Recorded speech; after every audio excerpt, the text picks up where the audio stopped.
Hola doctores, vamos a desarrollar ahora las fijas de traumatología.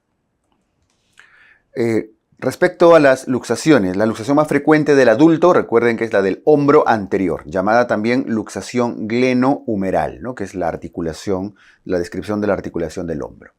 ¿Cuáles son las complicaciones más frecuentes de las luxaciones? Las neurovasculares. No solo las más frecuentes, sino las que más nos preocupan, porque estas pueden llevar a la necrosis avascular. El tratamiento de las luxaciones incluye una reducción precoz, reducir lo más pronto posible, inmovilizar y rehabilitar. Reducción precoz siempre es el más importante. Indicaciones de cirugía en luxaciones. Las luxaciones se operan cuando son lesiones complejas, cuando están asociadas a fracturas o a roturas de ligamentos. Si no, manejo ortopédico. 5. ¿Cuál es el esguince que con más frecuencia, el esguince más frecuente? En general los esguinces del tobillo. Pueden ser el peroneo astragaleano anterior o el peroneo calcáneo, también va a depender de la posición del pie. ¿Ok? El esguince más frecuente. Acá hay una redundancia, porque el esguince ya es una lesión. El mecanismo de lesión del ligamento peroneo astragaliano anterior, en general, peroneo astragaliano o peroneo calcáneo, usualmente es la inversión del pie, es cuando el piecito se tuerce, ¿no? Se hace esta posición. ¿Ok? Características del esguince grado 1. El esguince grado 1, la lesión de ligamentos grado 1, incluye elongamiento, leve dolor, inestabilidad y disfunción. Y leve. El esguince grado 2 es una rotura parcial, moderado dolor, moderada inestabilidad y moderada disfunción. Y el esguince grado 3 ya es una ruptura mayor, con severo dolor, inestabilidad y disfunción. Lo que caracteriza al esguince es la inestabilidad. El dolor y disfunción hay en muchas lesiones, pero la inestabilidad es muy característico de los esguinces, de las lesiones de los ligamentos. La primera medida ante un esguince es la aplicación de hielo, inmovilizar y elevar el miembro afectado. ¿Okay? Medidas generales. Cuando es un esguince grado 1, el manejo es un vendaje elástico, medidas y analgésicos, vendaje elástico y analgésicos, AINES de ser necesario, ¿no? O lo que corresponda si es que fuera alérgico. El esguince grado 2 incluye movilizaciones con férula, y el esguince grado 3 le ponemos cirugía y el asterisco significa que no siempre. Grado 3 no significa que a todos se le va a operar. Hay que individualizar el caso. Hay algunos que requerirán una inmovilización importante con yeso, asociado a terapia física, rehabilitación, etc. Podría ser conservador. Siempre lo ideal es ser conservadores. Pero para efectos prácticos del examen, el 1 es vendaje elástico, el 2 férula y 3 operar. ¿Ok? Las más severas, ¿no? ¿A qué se denomina fractura patológica? Las fracturas patológicas son las fracturas que ocurren sobre huesos ya debilitados, ¿no? Puede ser por osteoporosis, por desmineralización, osteogénesis imperfecta, etc. Un hueso débil. Las fracturas comunes en osteoporosis. En la osteoporosis son comunes las fracturas vertebrales, la del cuello de fémur, y las fracturas distales del antebrazo, la fractura de Coles. Las fracturas comunes en las metástasis incluyen las lesiones de la columna, de la pelvis, de las costillas, del fémur, del húmero proximal. Bien, son comunes cuando hay metástasis, sobre todo a nivel del fémur, en húmero, en las partes proximales del cuello de la cabeza. ¿Okay? ¿Cómo se denominan las fracturas por sobreutilización o sobrecarga? Fracturas por fatiga o fracturas por estrés. ¿Okay? La fractura incompleta en niños se denomina la fractura en tallo verde, cuando se fractura solamente una de las cortezas de uno de los lados, ¿no? No viene a ser una fractura completa. Y la fractura en rodete, la lesión por compresión, cuando se comprime el hueso, eso es la fractura en torus o en tallo de bambú. ¿Okay? Las fases de la consolidación son las mismas fases de la cicatrización de los tejidos. Fase inflamatoria, formación de un callo blando, es el famoso callo cartilaginoso, callo duro, y la fase de maduración. Igual, la fase inflamatoria, aproximadamente las primeras 24 a 72 horas. el callo blando en las primeras aproximadamente alrededor de la tercera semana y el callo duro alrededor de la sexta semana, 6 a 8 semanas, y la maduración que puede prolongarse incluso algunos años hasta terminar de tomar su forma definitiva. La principal complicación en fracturas cerradas es el síndrome compartimental. No es la única, es la más común. ¿Okay? La principal complicación en fracturas abiertas es que se infecte y esta infección puede llevar a la osteomielitis. ¿Okay? Las principales características de las fracturas incluyen dolor, deformación y disfunción. La triple D son las mismas características de los esguinces y las lesiones tendinosas. La triple D, dolor, deformación y disfunción. Es la medida inicial en fracturas cerradas, inmovilizar. ¿Para qué? ¿Para qué inmovilizamos? Para reducir el dolor, para disminuir la posibilidad de lesión de partes blandas, para consolidar mejor, para evitar consolidaciones viciosas, etc. La inmovilización es la primera medida. La clasificación para fracturas expuestas o abiertas, la Anderson-Gustilo o simplemente Gustilo. Fractura Gustilo 1, herida menor de 1 centímetro, herida limpia, de baja energía.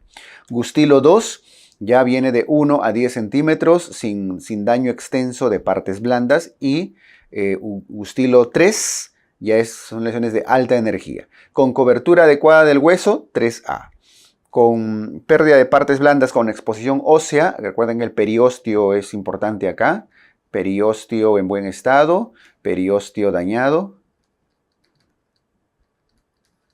para diferenciar el 3A del 3B. En general, pequeñas, limpias, ya moderadas, pero no hay un daño importante de partes blandas, y el 3 sí tiene daño de partes blandas.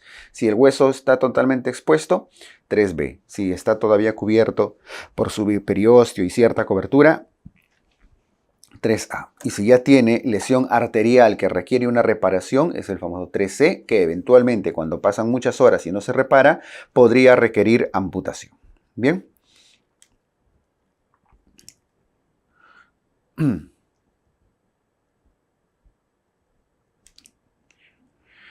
Medida inicial en fracturas abiertas, ya esto es bastante actualizado. Los antibióticos son lo más importante, antibióticos precoces para reducir la posibilidad de osteomielitis. Siempre hemos dicho lavado, debridamiento, pero hoy en día ya se recomienda el uso de antibióticos lo más precoz posible. Cobertura estéril, inmovilización, profilaxis antitetánica y debridamiento quirúrgico. Eso no ha cambiado, ¿no? Pero lo más precoz, los antibióticos. El manejo general, esto ya lo hemos visto, de las fracturas, inmovilizarlos, ¿no? Va a ser seguro solo inmovilización si son cerradas y inmovilización luego de los antibióticos y la limpieza en el caso de las fracturas abiertas. ¿Cuándo se operan las fracturas usualmente? Cuando hay inestabilidad, desplazamiento, fracturas complejas, fracturas intraarticulares, luxofracturas en conminuta, etc. Posición funcional del codo, esto es muy aislado. Codo 90 grados en flexión. ¿Qué es la consolidación? ¿Qué es la pseudoartrosis? Un retardo en la consolidación y la formación de una nueva aparente articulación, con formación incluso de tejido cartilaginoso en los bordes. No es solo la falta de consolidación, ojo, ese es un factor, la falta de consolidación más allá incluso de los 6 meses de no formación de callo, pero de todas maneras termina formándose tejido articular cartilaginoso en los extremos, de ahí viene el nombre de pseudoartrosis. ¿En qué huesos es frecuente? En los huesos largos, sobre todo tibia, fémur, húmero con más frecuencia. Podrían ser huesos cortos como el escafoides, por ejemplo. ¿Ok? Son factores de riesgo de la pseudoartrosis. La pseudoartrosis tiene como factores de riesgo la mala inmovilización, las tracciones excesivas, la osteomielitis, que caracterizan diferentes tipos de diferentes formas de pseudoartrosis. La clínica de la pseudoartrosis, movilidad patológica y con muy escaso dolor, no suele doler, sobre todo cuando ya ha cronificado bastante. Pero esto es lo importante, la movilidad patológica es el dato que suelen darnos para pseudoartrosis. ¿Okay? El tratamiento de la pseudoartrosis incluye corrección quirúrgica, hay que generar una nueva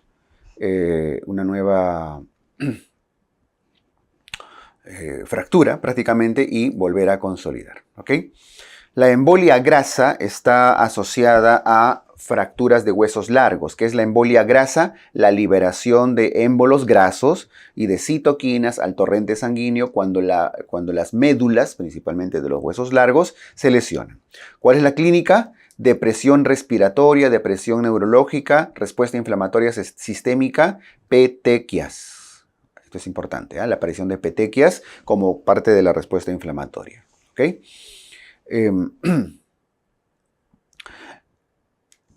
Síndrome compartimental. Esto de embolia grasa, por favor, ténganlo claro, ¿eh? Esto suele venir.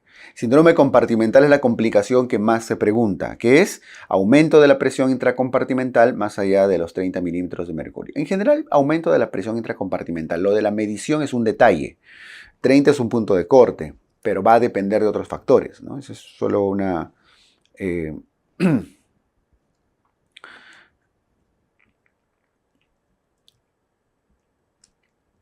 una referencia. ¿En qué regiones son frecuentes el síndrome compartimental? Principalmente en la pierna. ¿Ok?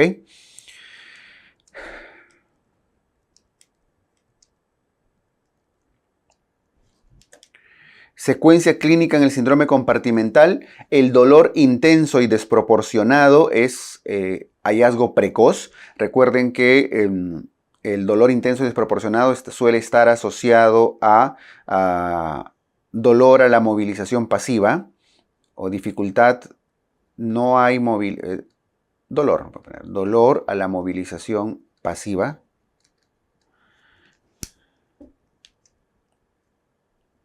Luego, por la obstrucción venosa puede haber cianosis y finalmente disminución del pulso.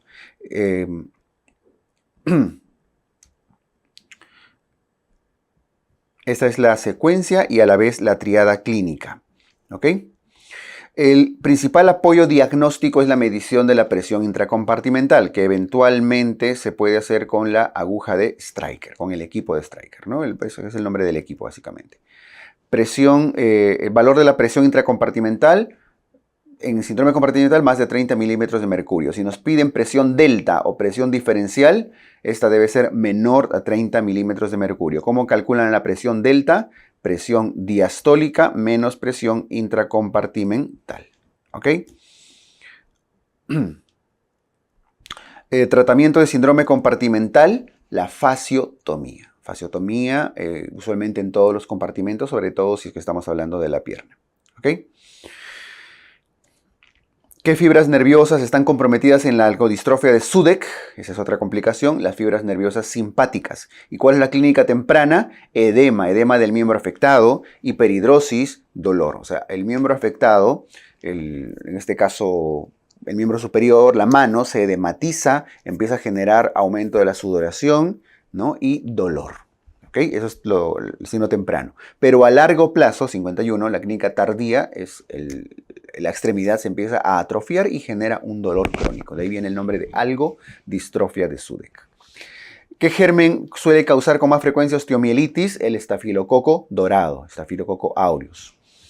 ¿Qué patrones suele tener la osteomielitis cuando cronifica? El patrón esclerótico de Garré, el patrón abscedado y la periostitis de Ollier. Garré, Brody y Ollier, ¿no? Finalmente, en todos los casos, dado que hay absceso y hay zonas de necrosis, la osteomielitis crónica suele manejarse con cirugía. La osteomielitis necrosada, a la zona necrosada se le llama secuestro óseo. Finalmente, ¿cuál es la clínica de la osteomielitis? Dolor, fiebre e impotencia funcional. El estudio precoz, el mejor estudio precoz en la osteomielitis, chicos, dato actualizado, es la resonancia magnética. Siempre hemos dicho la gammagrafía. Hoy en día las nuevas generaciones de resonadores ya dan una imagen bastante más accesible. Ya la gammagrafía se suele hacer, sí, se puede hacer, pero ya el resonador tiende a generar ya una información mucho más detallada, mucho más completa. de la osteomielitis, sobre todo en estadios muy tempranos. La gammagrafía sí todavía se usa, pero ya si están las dos claves, resonancia y gammagrafía, denle resonancia. Si solo está gammagrafía, pues ya, sin miedo a gammagrafía, ¿no? En ambos casos son más precoces que la misma radiografía. El tratamiento de la osteomielitis, antibiótico terapia mínimo 4 semanas, por supuesto, de acuerdo a la individualización del caso. El tratamiento de la osteomielitis necrosada, cuando se necrosa por cronificación, incluye cirugía. Hay que resecar y o eventualmente colocar un injerto. ¿En quiénes es más frecuente la fractura de clavícula? En los jóvenes y en los recién nacidos. ¿Ok? Jóvenes y recién nacidos.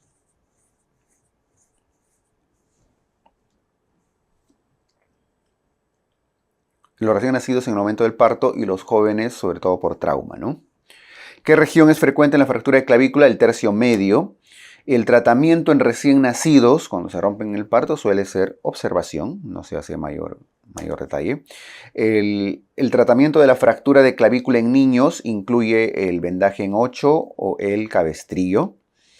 Y en adultos está el cabestrillo, está el Belpo, hay situaciones en las cuales hay que operar, sobre todo cuando son complejas, bilaterales, muy desplazadas, etc. Un dato acá. Ya la evidencia dice que hoy en día el vendaje en 8 no es superior al cabestrillo. Se puede colocar vendaje en 8 en ciertas situaciones en las cuales los niños no ayudan, ¿no? No colaboran y pueden no mantener la inmovilidad. Pero en general el cabestrillo, ya tanto para niños como adultos, salvo situaciones complejas, suele ser el tratamiento de elección, ya el manejo. Por eso en preguntas en preguntas antiguas van a encontrar todavía respuestas relacionadas al vendaje en 8 y al Belpo. Hoy en día ya el cabestrillo es mucho más útil y ha demostrado similares o mejores resultados incluso. ¿Ok? Muy bien. El tipo frecuente de luxación de clavícula es la luxación acromioclavicular. ¿Okay? La luxación acromioclavicular es la luxación de clavícula es la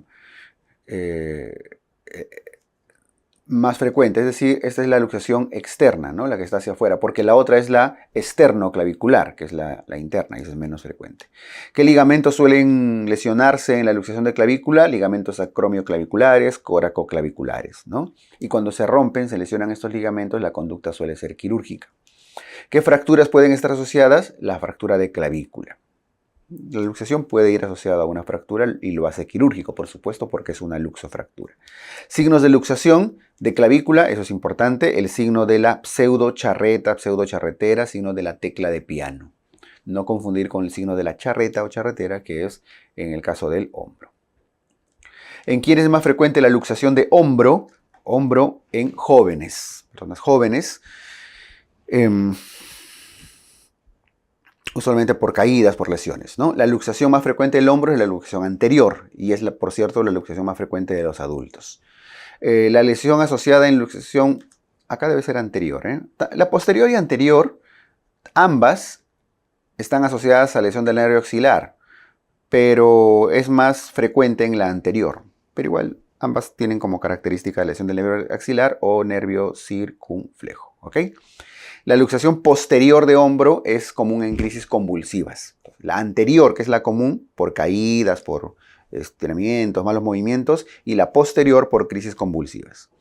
La clínica de las lesiones de hombro incluye el signo de la charreta o charretera, el hachazo deltoideo, además de dolor y disfunción. ¿Okay? Recuerden que las luxaciones tienen cierto grado de deformación siempre. ¿Cuál es la deformación acá? La charretera, ¿no? Y en clavícula, la pseudocharreta y tecla de piano. ¿En qué estructuras que pueden ser lesionadas en luxación de hombro? El nervio axilar o circunflejo, ya lo hemos comentado hace un momento. La lesión de Bankart se describe como una desinserción del labrum anteroinferior glenoideo, es decir, de la cavidad glenoidea. ¿Okay? El borde de la cavidad glenoidea, el labrum, con B de Bankart, con B de labrum, con B de borde. ¿Okay?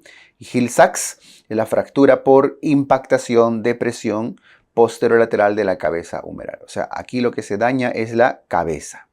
Y aquí en Bankart lo que se daña es la cavidad glenoidea, el labrum específicamente. ¿Ok? Secuencia del tratamiento, como todas las luxaciones, reducción, inmovilización y rehabilitación. El tiempo es relativo, de 4 a 6 semanas.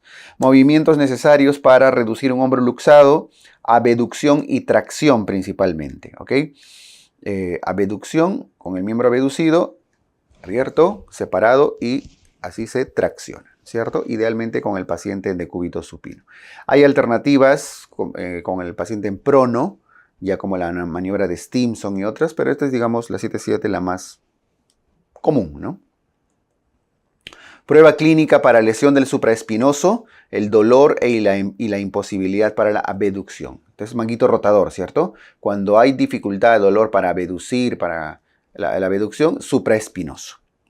La prueba de caída del brazo que evalúa principalmente una rotura del manguito rotador. Es decir, al abducir rápidamente no puede mantener la abducción y plum, se cae el miembro superior, ¿cierto? Abducen, al estar lesionado el manguito rotador, se vuelve a caer.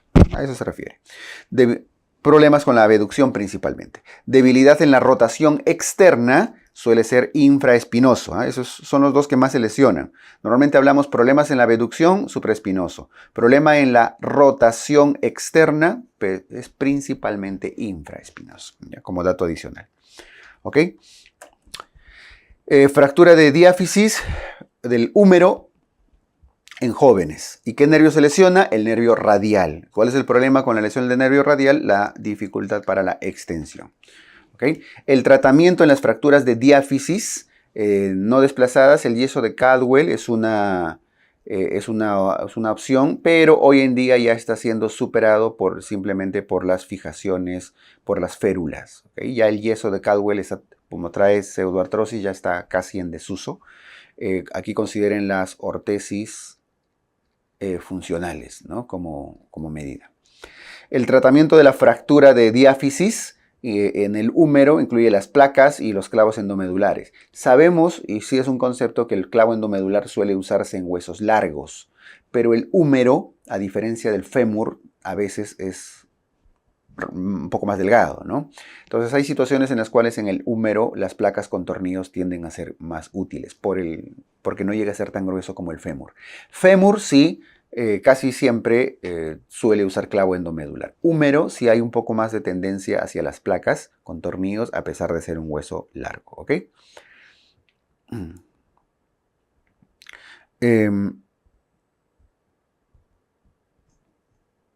Bien.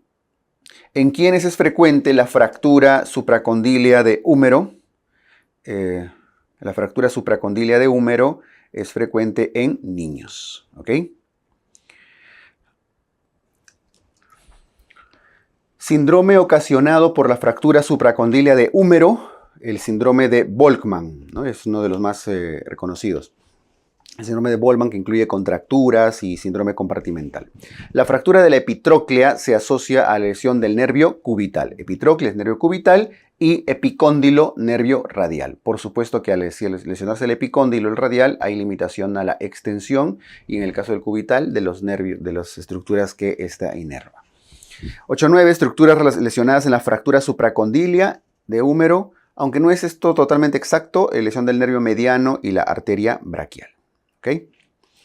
El codo del tenista, epicondilitis. Codo del golfista, epitrocleitis. Codo del tenista usualmente por el epicóndilo, ¿no? Por el revés. Y golfista es al revés, usualmente por la lesión en la epitróclea. La luxación de codo suele estar asociado a suele ser una luxación posterior. El manejo, como en todas las luxaciones, suele ser ortopédico a menos que haya lesiones asociadas. La subluxación del codo consiste en el desplazamiento de la cabeza del radio por fuera del ligamento anular. ¿En quiénes es frecuente la subluxación del codo? El codo de la niñera, codo de la madrastra, en niños pequeños, ¿no? De 1 a 4, 1 a 5 años. ¿Y cuál es el mecanismo de lesión? La tracción en pronación. Por eso también le llaman la pronación dolorosa. ¿Ok? Lo jalan con el codito pronado. La maniobra de reducción en la luxación de codo incluye la extensión, la supinación y la flexión. ¿Okay? Extender, supinar y flexionar. Codo de la niñera. ¿En quiénes es frecuente la fractura de cúbito? En agresiones. Recuerden, radio se lesiona en caídas, cúbito en golpes, agresiones. La fractura de olecranon puede ocasionar lesión de ¿qué? La fractura de olecranon puede lesionar, estar asociada a codo anterior, a luxación de codo anterior. La fractura de Coles es una fractura intraarticular, una fractura extraarticular de la metáfisis distal del radio. Es importante el Coles. Coles es extraarticular y es del radio. Y es una fractura distal. El mecanismo, caída sobre la mano en dorsiflexión. ¿Ok? Fractura de Coles, caída sobre la mano en dorsiflexión.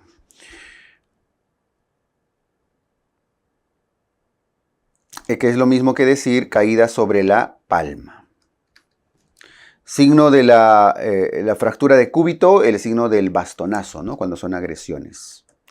La luxofractura de Montegia, luxación proximal del radio, de la cabeza del radio, con una fractura proximal del cúbito. O sea, lo que se luxa es la cabeza del radio. Galeazzi es una luxofractura, una luxación radiocubital distal. Aquí la luxación es distal, el cúbito se desprende del radio y hay una fractura distal del radio. ¿Okay? Lo que más suele venir suele ser Montegia, pero conozcan los dos. La luxofractura de Lopresti incluye fractura de la cabeza de radio con lesión de la membrana interósea. Bien. En la fractura de Coles puede haber desviación dorsal. De esa desviación dorsal es donde viene el signo, que es el signo del dorso de tenedor, signo de la bayoneta, signo de Laugier. Bien. El nervio asociado en la fractura de Coles es la lesión del nervio mediano. Es el nervio frecuentemente lesionado. ¿En qué dirección se desvía la fractura de Smith? Smith se desvía hacia adelante, hay una desviación ventral. Y los signos en la fractura de Smith incluyen el signo de la pala de jardinero.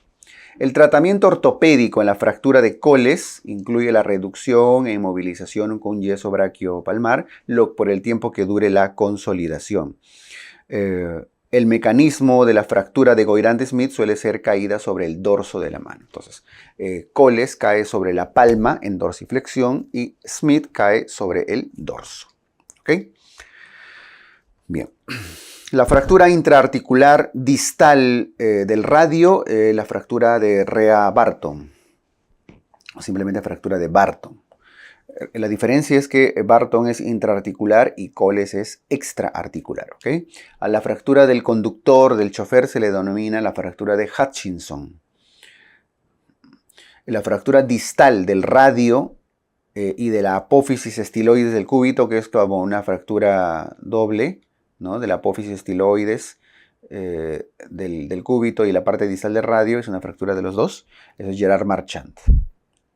La fractura distal del radio con lesión de rodete en cúbito, o sea, se rompe el radio, ¿no? Pero el cúbito tiene una lesión en rodete, como en torus, por aplastamiento. Esa es la fractura de Schiller. La fractura del radio por compresión por el semilunar die punch. O sea, en realidad no es que se rompa, sino el semilunar impacta en el radio. Le genera una impactación. Eso es die punch. El mecanismo de la fractura de escafoides es la caída sobre la palma de la mano, igual que Coles. Y la clínica característica la clínica de la fractura de escafoides es dolor en la tabaquera anatómica. ¿Okay? La radiografía en la fractura de escafoide es que sea esta normal, usualmente. El estudio de elección es la resonancia o la tomografía. Decíamos la tomografía, pero ya actualmente la resonancia ha superado, ha mejorado bastante y tiende a dar mejores imágenes. Si les ponen las dos claves, resonancia y tomografía, en estos huesos cortos marquen resonancia. Tiende a dar ya hoy en día una imagen precoz mucho más importante. El tratamiento de la fractura de escafoides es la inmovilización de la muñeca y el pulgar. ¿Okay? La inmovilización de la muñeca y el pulgar, una inmovilización precoz. La fractura oblicua de la base del primer metacarpiano con desplazamiento del pulgar es la fractura de Bennett. La famosa fractura de Bennett. Pero cuando tiene desplazamiento, ¿no? Es desplazado por el abductor largo del pulgar. El primer dedito se desplaza hacia la zona proximal. Pero si no hay desplazamiento, la fractura de Rolando. La fractura del quinto metacarpiano, fractura del boxeador. Puede ser a nivel de las falanges o incluso de los metacarpianos, fractura del boxeador. La lesión del extensor de la falange distal, el dedo en martillo. Bien. El dedo en martillo, usualmente por lesiones en las cuales el extensor suele lesionarse y ya no pueden extender, ¿no es cierto? La lesión de los flexores de los dedos por inflamación de las vainas sinoviales suele ser el dedo en gatillo. Inflamación de la aponeurosis de la palma de la mano, Dupuytren, y cursa con, ahí vemos, con flexión del cuarto y quinto deditos. El cuarto y quinto dedo se van flexionando, ¿no? Primero el quinto, luego el cuarto y así puede ir progresando incluso. El tratamiento de la enfermedad de Dupuytren es que esa aponeurosis que está inflamada e incluso fibrosada se seccione, una fasciotomía, como si fuera un síndrome compartimental que está comprimiendo los nervios. El síndrome del túnel del carpo consiste en una inflamación del retináculo de los flexores y ¿qué nervio compromete? El nervio mediano. ¿Cuál es la clínica? Parestesias de los 3 primeros dedos, eso es lo más común. Pero además hay una hipotrofia aquí voy a poner una hipotrofia de la zona tenar. Y en general hay dificultad en el movimiento de todo aquello que inerve el nervio mediano. 1, 3, 4. El movimiento de qué dedo está comprometido, el pulgar, porque el pulgar tiene la mayoría de sus músculos, no todos, la mayoría de sus músculos inervados por el mediano, sobre todo el oponente. ¿A qué signo corresponde el dolor y parestesias en la flexión de la muñeca? Cuando hay parestesias a la flexión de la muñeca es Fallen. Cuando hay parestesias al percutir, eso es la maniobra de Tinel. ¿Qué músculos están hipotrofiados? Los músculos de la zona tenar. No, acá es principalmente de la zona tenar. En síndrome de túnel del carpo es tenar. Hipotenar no. Hipotenar no porque hipotenar está más relacionado al nervio cubital. ¿Ok? En el estudio de confirmación en el síndrome del túnel del carpo, la electromiografía. La secuencia de tratamiento es, en los casos leves, iniciales, manejo del dolor con antiinflamatorios, con AINES. Luego, por supuesto, ese manejo del dolor incluye terapia física, ¿no? Terapia física, fisioterapia, eso es importantísimo. Si no funciona, hay que infiltrar con corticoides. Y eventualmente hacer una cirugía descompresiva en casos severos. Tenosinovitis de Kervain, lesión del abductor largo y extensor corto la lesión del abductor largo y extensor corto del dedo del pulgar, ¿no? Kervain, el famoso ABLEC, abductor largo y extensor corto, ¿ok? Recuerden que aquí la maniobra, la prueba clínica es de la Finkelstein. La deformidad de Sprengel, aquí se ha colado uno, nos hemos ido de la mano al otro lado. La deformidad de Sprengel afecta al omóplato. Cuando el omóplato, la escápula, no termina de descender correctamente en el descenso embriológico y nacen con una jorobita. El músculo comprometido en la limitación a la abducción inicial del hombro es cuando no se puede abducir correctamente, es el supraespinoso. El músculo supraespinoso. Los gangliones son dilataciones de las vainas sinoviales, que aparecen principalmente en la zona de la muñeca o incluso al nivel del metacarpo o entre los deditos. La prueba clínica para la tenosinovitis de Kervain es Finkelstein. ¿Okay? El síndrome de compresión del canal de Guyon. Guyon está asociado al nervio cubital, así como túnel del carpo al mediano, Guyon al cubital. ¿Ok? Bien. La principal indicación quirúrgica de los gangliones, el que aparece en la muñeca y demás, la cirugía es de cuando se hace cuando casos son sintomáticos, dolor por ejemplo, o hay dificultad para la movilidad, dificultad en el movimiento. ¿Qué zona es más frecuente en la fractura ¿en qué zona es más frecuente la fractura de pelvis? En el pubis, principalmente. El mecanismo de lesión en pelvis suelen ser accidentes de tránsito y el estudio que requieren es una tomografía pélvica, el estudio de lesión, porque además recuerden que puede haber zonas de lesión del retroperitoneo. El manejo inicial de la fractura de acetábulo, ojo, acetábulo. Cuando el acetábulo se lesiona hay que separar el fémur. Por lo tanto, hay que hacer una tracción con soporte progresivo de peso. El manejo en la fractura no desplazada del acetábulo, cuando el acetábulo no está desplazado, hay que hacer una tracción, pero si ya está desplazado, hay que hacer un manejo quirúrgico. Esto corresponde a los principios propios del manejo de las fracturas, ¿ok?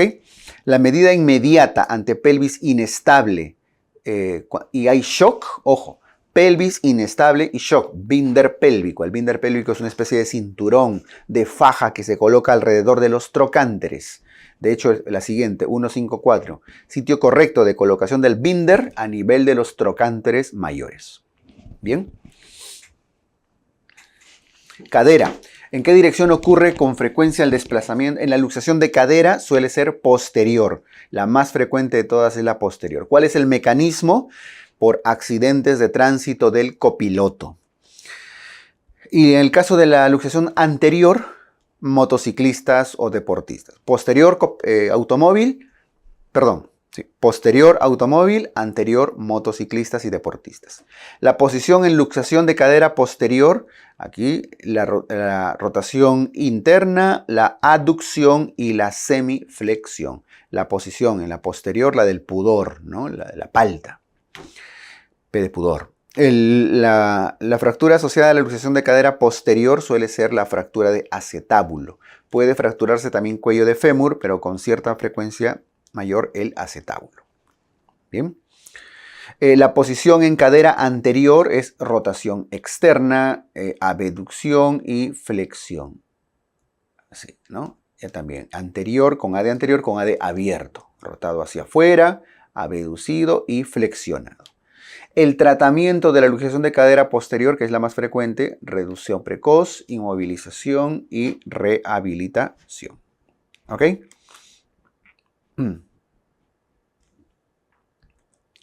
¿En quiénes es frecuente la fractura del cuello del fémur? Fractura de cuello de fémur en abuelitos con osteoporosis, abuelitos osteoporóticos, con el hueso debilitadito, ¿no? La fractura de la diáfisis del fémur es común en jóvenes y el mecanismo suele ser grandes traumas, ¿no? Accidentes de tránsito. Suele lesionarse la estructura vasculonerviosa lesionada en las fracturas distales, en la parte distal del fémur, ya cercano a la tibia, suele ser la arteria poplitea, por eso suele llevar al síndrome compartimental. La estructura lesionada en la fractura del cuello del fémur, los vasos circunflejos mediales. A esto. Se lesiona el cuello y eso puede llevar a la necrosis. El problema de la lesión de los vasos circunflejos es la necrosis de la cabeza. Y el problema de la arteria poplitea es que puede llevar al síndrome compartimental. Y el problema en diáfisis es que se lesionen los vasos femorales, o la arteria femoral, por ejemplo, ¿no? Y eso puede llevar al shock incluso. Complicación asociada a fractura de cuello de fémur, la necrosis avascular. La posición del miembro inferior en la fractura del cuello de fémur, acapre, acortamiento, aproximación y rotación externa en las fracturas de cuello. ¿Qué estructura se lesiona en la fractura de diáfisis? Hay lesión arterial. La arteria femoral es una de ellas. Por eso esta genera shock. ¿Ok? Entonces, en general, con el fémur, arriba, vasos circunflejos, necrosis. Al medio, vasos arteriales femorales, shock. Y abajo, vasos poplíteos, y eso genera síndrome compartimental.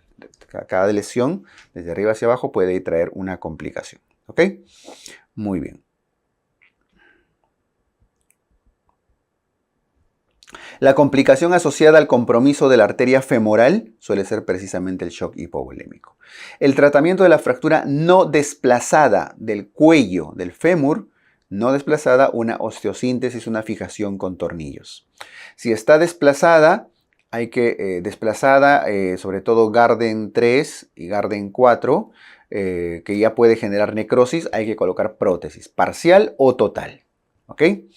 La parcial en mayores de 65, 70 años, de baja capacidad funcional, y la total en menores de 65 años y o con buena capacidad funcional de realización de actividades propias diarias.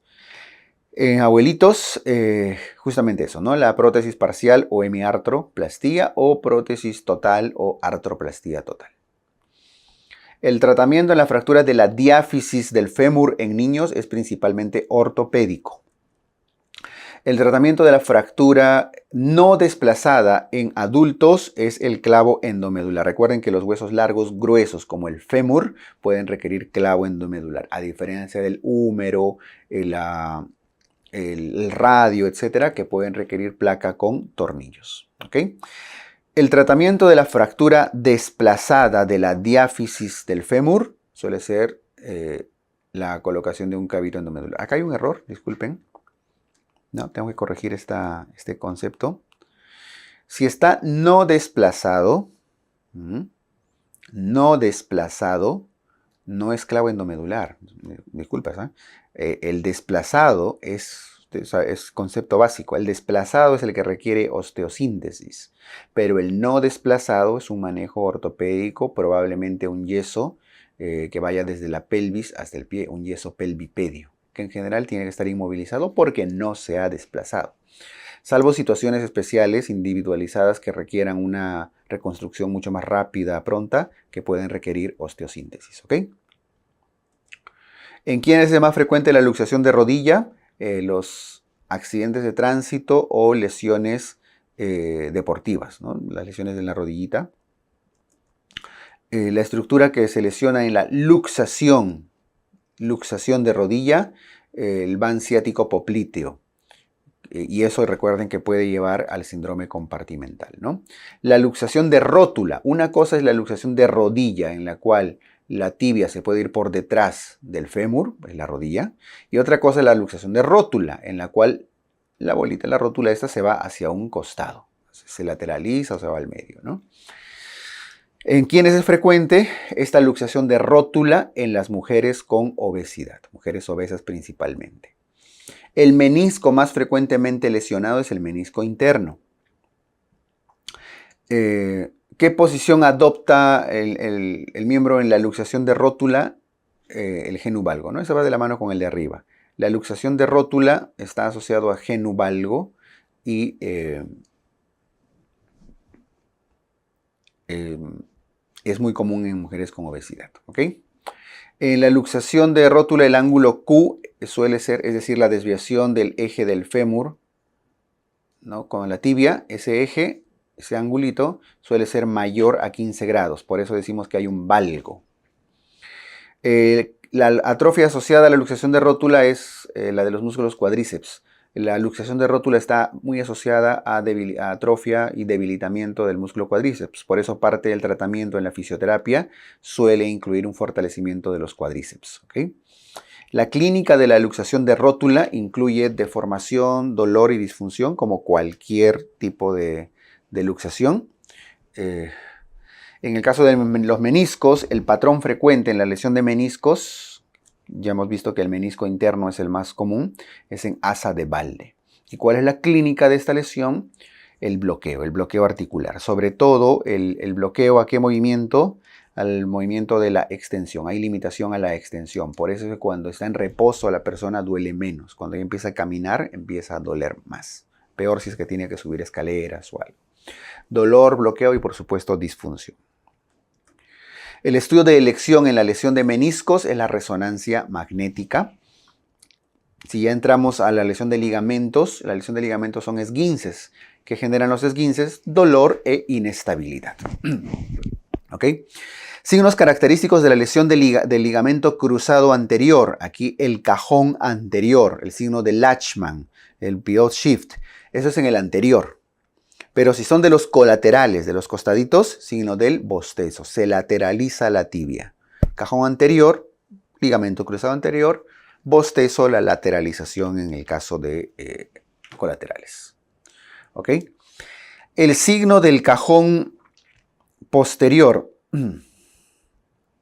El signo del cajón posterior o lesión del salpicadero está presente en lesión del ligamento cruzado posterior, ¿no? Fácil porque es cajón posterior. El dolor y la inestabilidad asociado a la lateralización de la tibia corresponde a lesión de ligamentos colaterales. Recuerden, el bostezo, ¿no? La inestabilidad al lateralizar se refiere al bostezo. Bien. El tratamiento de la luxación de rótula incluye la reducción precoz, la inmovilización, la rehabilitación. Es el tratamiento de la luxación de la rótula. Y el tratamiento en la lesión de meniscos, la artroscopía. ¿Ok? Muy bien. Vamos con tibia peroné. La fractura de tobillo más común es la fractura del malleolo externo, la parte que está, la parte más distal del peroné, ¿no? Esa es la más común. La estructura lesionada en la fractura de la cabeza del peroné, la lesión del nervio peroneo común. Y la lesión de este nervio, cuando hay fractura de cabeza de peroné, hace que la persona adopte ¿qué posición? Del pie caído, ¿ok? Por pérdida de la inervación de los músculos del compartimento anterior de la pierna.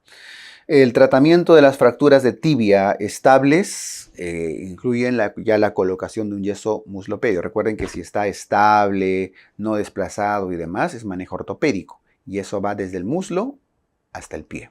A veces puede decir cruropedio, o sea, desde la zona crural hasta el pie. No confundan con el fémur, que es pelvipedio, más arriba. Si la fractura es inestable, al ser un hueso largo, usualmente clavos endomedulares asociados a placas con tornillos si es que son necesarios. ¿Bien? El tratamiento de las fracturas de tibia abiertas, grado 1. Grado 1 es bastante leve, una herida limpia, así que usualmente suele ser un manejo similar al de una fractura cerrada. Pero si ya estamos en grado 2 o 3, si estamos en grado 2 o 3, ya el manejo es quirúrgico, ¿no? Y al ser una fractura abierta, expuesta, la fijación ya no suele ser interna con osteosíntesis, sino suelen ser externas con osteotaxis. La estructura lesionada asociada a la fractura del calcáneo, el calcáneo está asociado a la lesión del raquis, de la columna raquídea, de la columna vertebral, ¿no? A nivel lumbar. Las lesiones de las articulaciones proximales del tarso corresponden a las lesiones de Chopard. Las proximales, es decir, entre la primera línea, que es astrágalo calcáneo, y cuboides, navicular y demás. Esa es la línea de Chopard. Y Lisfranc a las distales, la siguiente línea que conecta con los metatarsianos. ¿Ok? Esos son los huesitos del pie. Entonces, Chopard, la proximal, Lisfranc, la distal. Y justamente la 204, las lesiones de las articulaciones distales del tarso corresponden a las lesiones de Lisfranc. Bien. La lesión del quinto metatarsiano, fractura de Jones. La abulsión de la base del quinto metatarsiano, acción del músculo peroneo lateral corto.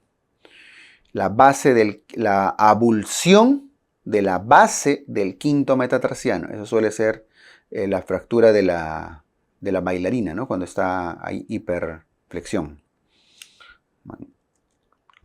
La abulsión de la base del primer metatarsiano es la acción del músculo peroneo lateral largo.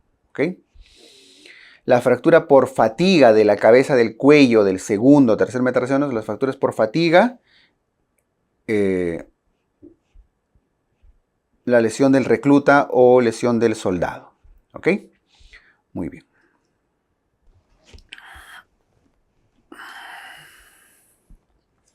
La subluxación atloaxoidea corresponde a la enfermedad de Grisel. Grisel es cuando hay una luxación entre el atlas y el axis, primera y segunda vértebras. Pie equino ocurre, pie caído, ya lo vimos, por lesión del nervio peroneo profundo o tibial anterior. O podría ser más arriba, ¿no? Por lesión en el peroneo común. Pie plano usualmente está asociado, entre otros factores, a hiperlaxitud de tejidos. El pie sambo, que es el pie ya al revés, el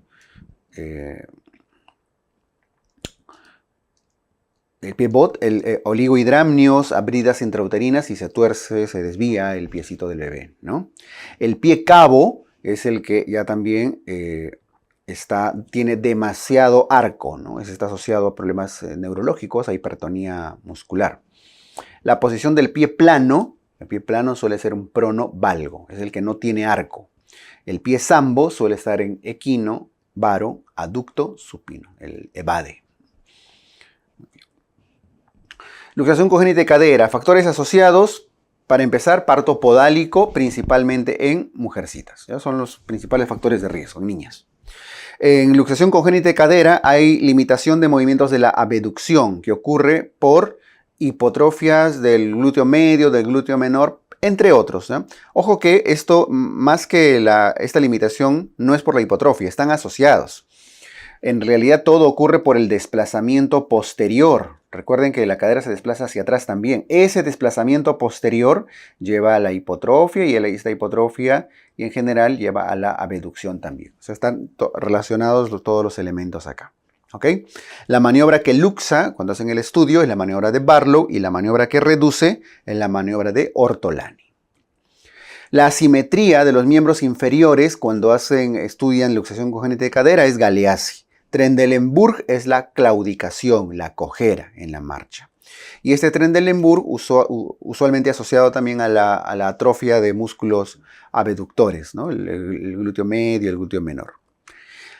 El estudio de elección en luxación congénita de cadera en menores de 4 a 6 meses, la ecografía, menos de 4 a 6. Y en mayores de 4 a 6 meses, la radiografía. Recuerden que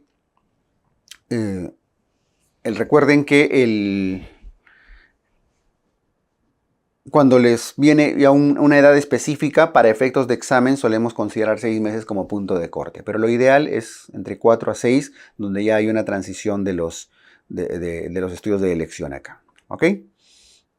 Muy bien. El tratamiento es con la colocación de arnés de Pavlik. El arnés de Pavlik. ¿En qué posición se coloca el arnés de Pavlik en el tratamiento? En abducción. ¿Ok? Recuerden que este arnés, ¿hasta qué edad se coloca? Se indica hasta los 6 meses. Ahora, ¿puede ser después? Sí, sí puede, solo que ya suele reducirse ya un poco el éxito. ¿Ok? El manejo quirúrgico de la luxación congénita de cadera, que incluye la liberación capsular y una tenotomía de los aductores. Idealmente arnés de Pavlik, pero si es que ya vamos a tratamiento quirúrgico, liberación de la cápsula y tenotomía. Recuerden que al haber hipotonía de los abductores, los que están hipertónicos son los aductores y esos se tienen que liberar. Bien. ¿En qué consiste la enfermedad de Perthes? Perthes es una necrosis de la cabeza femoral. ¿Y en quiénes es común? En niños pequeños entre los 3 a 8 añitos. ¿Qué clínica? Dolor en la cadera con cierta irradiación hacia la rodilla. Duele la caderita y va hacia la rodilla. Principal causa de dolor de caderita unilateral en los niños, ¿no? El diagnóstico diferencial es la epifisiolisis femoral. Lo vamos a ver luego. El tratamiento en la enfermedad de Perthes, aunque es un tratamiento ya un poco antiguo, ya hoy en día se tiende a ser un poco más conservador, hay que hacer un reposo con tracción del miembro inferior. Bien.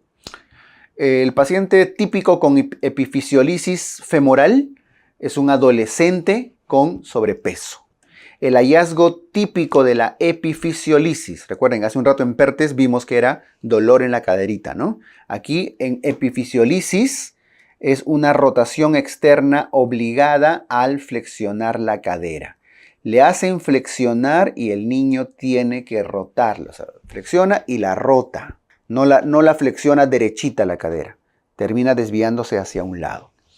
La línea radiográfica utilizada para detectar epifisiolisis, o sea, en la epifisiolisis, igual ustedes tienen que hacer una radiografía y eso tiene tiene un nombre, es la famosa línea de Klein. ¿Cuál es la línea de Klein? La línea de Klein en la epifisiolisis se refiere a esta de acá. Eso es una normal y esto probablemente es una epifisiolisis, ¿no? Probablemente. Esta es la línea de Klein. Esta, comparen con la otra, ¿no? El ángulo que suele tener la unión entre la zona del trocánter, bueno, lo he exagerado, con el borde de la cabecita.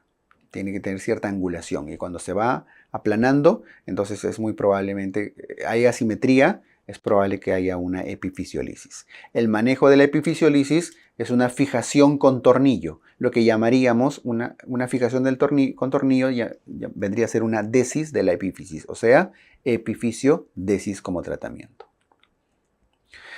La escoliosis ocurre por una alteración estructural, mientras la pseudoescoliosis es una suma de factores, entre ellas la hiperlaxitud, discrepancias de longitud, espasmos, dolor, posturas. Si se dan cuenta, son cuestiones un poco más funcionales, ¿no? No tanto por una deformación de los huesos en sí. ¿Qué test hace que se diferencie escoliosis de pseudoescoliosis? El test de Adams. ¿Qué ángulo usamos? El ángulo de Cobb. ¿A partir de qué ángulo se suele indicar manejo quirúrgico? Cuando el ángulo de Cobb es mayor de 40 a 50 grados. ¿Y en qué consiste el manejo quirúrgico? En fijación de las vértebras en una posición correcta, la artrodesis. Así como la epífisis la fijaban ustedes. En este caso es la articulación, ¿no? La artrodesis. ¿Cuál es el tumor benigno más frecuente en los huesitos? El tumor benigno más frecuente es el osteocondroma. No confundan con el osteosarcoma. La localización más frecuente de estos tumores benignos es a nivel de la metáfisis de huesos largos. El tumor maligno más frecuente, en general en los huesitos, así como en el hígado, son las metástasis. Y los tumores primarios, los que nacen en el huesito, los que nacen en otro lado y van como metástasis, vienen de la mama, de la próstata, del riñón, del pulmón, de las tiroides, etc. Principalmente mama en las chicas y próstata en los chicos. Los cánceres primarios, ojo, pero los que se originan en el hueso son principalmente los osteosarcomas a la cabeza. Luego vienen condrosarcomas, los tumores de Ewing, etc. ¿Ok? Osteosarcomas. Localización frecuente de los tumores primarios. Los que nacen en el hígado suelen estar a nivel de las metáfisis, ¿no? Las partes extremas de los huesos largos, generalmente fémur, tibia. El sarcoma de células redondas, o para ser más exactos, aunque no es exactamente igual, no todos los sarcomas de células redondas son tumores de Ewing. Especifiquemos el tumor de Ewing, que en este caso es más común en niños y adolescentes. ¿Qué neoplasia está asociada a retinoblastoma? Antecedente retinoblastoma, osteosarcoma. Signos radiológicos del osteosarcoma, signo del sol naciente, triángulo de Cotman. Signos radiológicos del sarcoma de Ewing, capas de cebolla. ¿Cuál es el tratamiento de los osteosarcomas y condrosarcomas?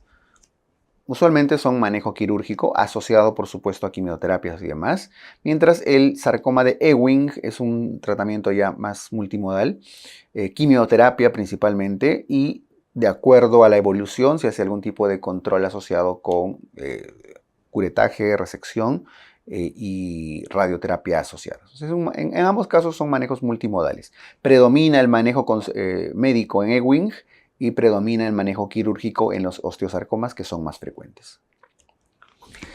El tumor óseo benigno con dolor nocturno, cuando les hablan de dolor nocturno que mejora con AINES, tumor benigno, el osteoma osteoide, ese es dato característico. Tumor benigno y mejora en la noche. El hallazgo radiológico típico del osteoma osteoide suele ser el nidus radiolúcido. No confundir con sol naciente, capas de cebolla. En osteoma osteoide es nidus radiolúcido. Tumor de células gigantes, que son mucho menos frecuentes, pero ya ténganlo como datos, se suelen localizar en las epífisis y su dato suele ser lesión en burbujas de jabón. ¿Ya? Como globitos aparecen, ¿no? El tumor epifisiario benigno típico del adolescente es el condroblastoma. No es lo mismo que condrosarcoma, que ya es maligno, ¿no? La lesión típica del sarcoma de Ewing se localiza en las diáfisis de huesos largos. Osteosarcoma y condrosarcoma estaban en las zonas distales y al centro, en la diáfisis, suele estar el sarcoma de Ewing.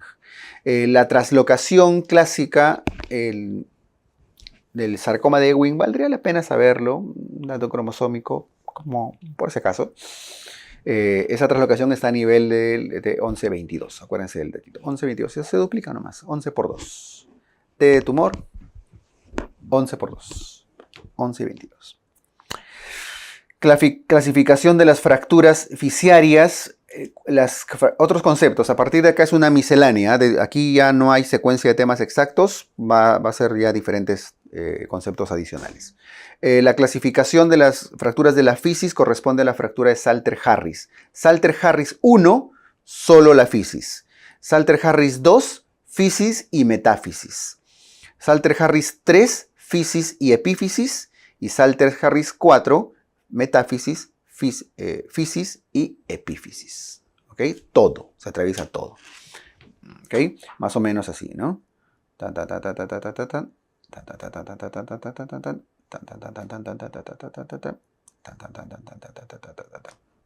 ¿Ok? Solo la fisis, ta. Fisis y metáfisis, ta. Fisis y epífisis, ta. Fisis, metáfisis y epífisis, todo, fa. ¿Ok? Así de sencillo, no es difícil esto. Salter-Harris 5, la compresión, ya cuando se aplasta, así como las fracturas en torus, algo así, ¿no? El Salter-Harris de estos con mayor riesgo de detención del crecimiento es justamente eso. Cuando hay compresión de la fisis, se daña la zona del cartílago de crecimiento. Entonces, es mejor que se rompan, porque finalmente hay procesos de cicatrización, a que termine comprimiéndose, porque la compresión es la que lleva a la detención del crecimiento por daño de esa zona cartilaginosa. La fractura de la primera vértebra por exceso de carga, eso suele ser un caso clínico que se pregunta, la fractura de Jefferson. La clasificación de las fracturas intracapsulares del cuello femoral. Cuando hay fracturas del cuello femoral, la clasificación de Garden, ¿no? de la de los ancianos. El momento recomendado para la cirugía de fractura de cadera en el adulto mayor estable. ¿En qué momento se suele operar la fractura de cadera? Dentro de las 24 o 48 horas de haberse estabilizado. ¿Ok? El tendón del manguito rotador que se lesiona con más frecuencia es el supraespinoso. La prueba clásica para la lesión de meniscos, recuerden, es la prueba de McMurray. Y para ligamento cruzado anterior es la prueba del cajón anterior. La fractura de Segond se asocia frecuentemente a una lesión de ligamento cruzado anterior. Es una fractura en las zonas de inserción del ligamento. Una fractura bastante pequeña, pero suele estar asociado. La triada infeliz o triada fatídica de la rodilla es la lesión de todo, ¿no? Ligamento cruzado anterior, ligamento colateral medial o colateral interno y menisco medial, que son los más frecuentes. O sea, todos los más frecuentes se lesionan a la vez y eso es lo que conocemos como triada fatídica, triada infeliz. Una rótula alta tras trauma y pérdida de extensión activa, ¿qué sugiere? Rotura del tendón rotuliano. Ojo, en realidad esta parte es lógica, ¿no? Porque es tibia, fémur y por arriba el cuádriceps, por abajo el tendón rotuliano. Si la rótula está alta es porque su ligamento o tendón rotuliano abajo se ha roto, por eso se eleva. ¿Ok? Si la rótula está baja, entonces el problema es una rotura del tendón del cuádriceps. O sea, tendón rotuliano abajo, la rótula se sube. Arriba es cuádriceps, si se lesiona, la rótula se baja. Es lógica nada más. Fractura del peroné asociada a lesión de sindesmosis de la membrana interósea y el tobillo, Mason-Knupp. Recuerden que este es el equivalente al Essex Lopresti del miembro superior. Según Ottawa, es una clasificación, el dolor maleolar más incapacidad para dar 4 pasos requiere radiografía de tobillo. Si les duele el maléolo y no pueden dar 4 pasitos, muy probablemente una lesión importante en el tobillo y requiere radiografía. Es un datito así aislado, ¿no? Ángulo radiográfico que disminuye en la fractura del calcáneo, el ángulo de Böhler. Esto sí lo tienen en su teoría, ¿no? El ángulo de Böhler, que tiene que ver con la posición cuando el calcáneo se lesiona, cuando hay fractura de calcáneo, este ángulo, por el hundimiento del hueso, suele cambiar. ¿Okay? El hallazgo sugestivo de lesión de Lisfranc. ¿Se acuerdan? Lisfranc era las lesiones de la parte distal del pie, ¿no? De los huesitos distales. Cuando hay equimosis, caída y equimosis en la zona plantar, piensen en Lisfranc primero. Necrosis avascular del semilunar, cuando el semilunar, acá, el que está al costado del escafoides, hace necrosis avascular, es el equivalente a Pertes, pero Pertes es en la cadera. Aquí en el semilunar, enfermedad de Kimbok. El polo del escafoides con más riesgo de necrosis avascular, el polo proximal. Por eso decimos necrosis avascular proximal. ¿Por qué? Porque el escafoides tiene una irrigación retrógrada, ¿no? Una rama que viene desde el radial. El germen más frecuente de la artritis séptica es el Staphylococcus aureus, igual que en la osteomielitis. Y el procedimiento diagnóstico ideal es la artrocentesis. Y hay que cultivar, por supuesto, ¿no? Tratamiento de la artritis séptica, drenaje urgente y antibióticos. Cuando hay osteomielitis asociado a enfermedad falciforme, salmonela. Osteomielitis y enfermedad falciforme es igual a salmonela. Osgood-Schlatter, recuerden que es un dolor en la rodilla por tracción de la tuberosidad tibial. Una apofisitis, un arrancamiento de la apófisis porque la tuberosidad tibial se desprendió. La clínica característica de Osgood-Schlatter es dolor a nivel de esta prominencia tibial en niños, adolescentes que están activos, ¿no? La lesión del nervio radial trae usualmente limitación a la extensión. Por eso la mano se cae, la muñeca se cae, ¿ok? Y los dedos también, porque todos los extensores se dañan. La lesión del nervio peroneo común trae principalmente, eso ya lo hemos visto hasta 2 veces, pie caído, pie equino. La lesión crónica del nervio cubital que puede producir la famosa mano en garra, ¿no? Y la del nervio mediano, la mano del predicador. ¿Ok? Muy bien. Bien, doctores, esto fue las fijas de traumatología. Muchas gracias.